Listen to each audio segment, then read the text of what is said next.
Hello ખેડૂત મિત્રો, નમસ્કાર. આજે આપણે આવી ગયા છીએ આપણી વાડીએ. જોઈ શકો છો તમે, ઉનાળુ પાક તરીકે કાળા તલની વાવણી કરી છે. અને આ તલ 70થી 80 દિવસની આસપાસના થયા છે. તમે જોઈ શકો છો, તલમાં સરસ મજાનો ફાલ, ફૂલ, બૈઢા અને સારી એવી ફૂટ દેખાઈ રહી છે. આખી વાડીમાં ડ્રીપ ઇરિગેશન ઉપર જ તલ કરવામાં આવ્યા છે.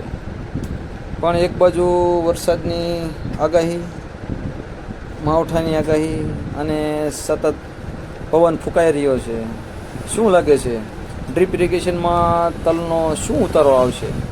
અને આ વેરાયટીમાં વધુ ઉતારવા માટે કઈ દવા, કયું ખાતર આપી શકાય તે પણ કોમેન્ટ કરી જણાવજો.